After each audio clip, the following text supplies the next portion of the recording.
Hello అండి. ఈరోజు బిన్నీస్ fry చేస్తున్నాను. ఇది ఈజీగా చపాతీలోకి కానీ అన్నంలోకి కానీ చాలా బాగుంటుంది. పావు కేజీ వరకు బిన్నీస్ తీసుకున్నాను. కడిగి పక్కన పెట్టేసుకున్నానండి.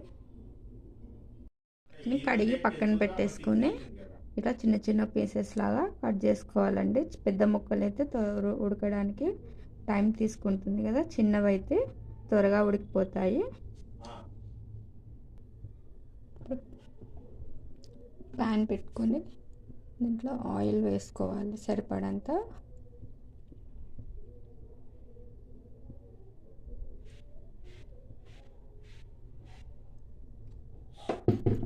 తర్వాత హాఫ్ స్పూన్ జీలకర్ర వేసుకున్నాను. తర్వాత ఒక కప్ ఆనియన్స్ వేసుకుంటున్నాను.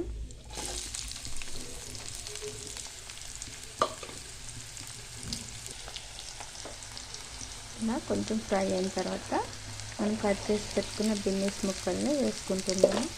వేసుకొని హై ఫ్లేమ్లోనే కొద్దిసేపు కలపాలండి, ఒక 2 మినిట్స్ వరకు. సాల్ట్ ఇంకా వేయలేదు. సాల్ట్ వేయకముందే ఇలా కలిపేసుకొని పెట్టుకోవాలి. ఒక 2 నిమిషాల వరకు ఇలానే ఉంచాలి. సాల్ట్ వేసానండి, ఒక స్పూన్ సాల్ట్ వేసి మళ్ళీ కలుపుతున్నాను.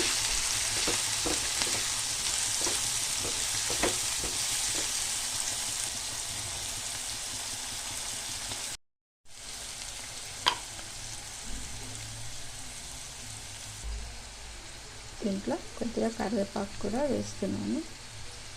వేసి బాగా కలపాలి.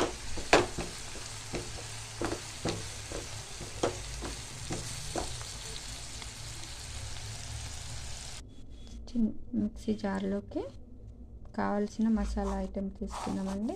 వేయించి పెట్టుకున్న పల్లీలు, అలాగే వేయించిన నువ్వులు,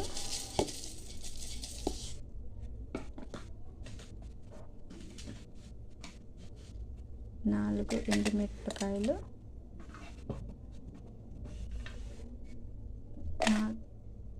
5-6 వెల్లుల్లి రెబ్బలండి చెక్కు తీసి పెట్టుకున్నవి. నేను టేస్ట్ కోసం 4 జీడిపప్పులు కూడా వేసుకుంటున్నాను. ఆప్షనల్ అండి అది. అవన్నీ వేసి ఇట్లా పౌడర్లా చేసుకోవాలండి. కొంచెం ఒక స్పూన్ కారం కూడా వేసానండి. కారం రుచికి సరిపడంత. ఎవరు ఎక్కువ కారం తింటే వాళ్ళకి ఎంత కావాలో అంత వేసుకోవచ్చు. ఇందాక మిక్సీ పట్టి పెట్టిన మసాలా ఐటమ్స్ అండి, దానికి ఇందులో వేసి కలపాలి బాగా.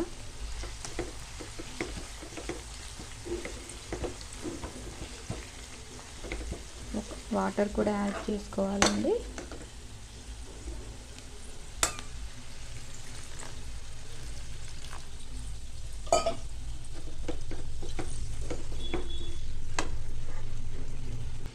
చూడండి, ఇలా వాటర్ వేసి కొంచెం మిశ్రమం దగ్గరకు వచ్చే వరకు ఇట్లా ఉడికించుకోవాలి.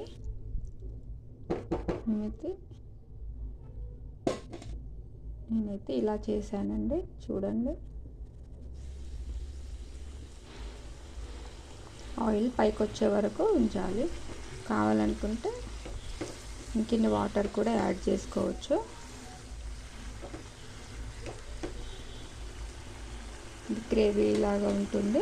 చపాతీలోకి కానీ రైస్లోకి కానీ బాగుంటుందండి. అండి ఇట్లా ఆయిల్ పైకి వచ్చిన తర్వాత ఒకసారి కలుపుకొని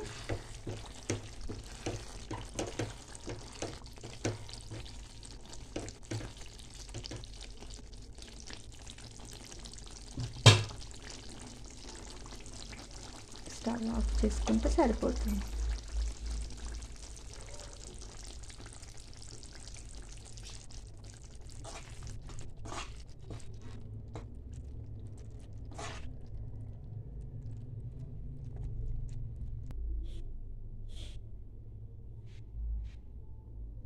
కొత్తిమీరతో సర్వ్ చేసుకుంటే చాలా బాగుంటుంది.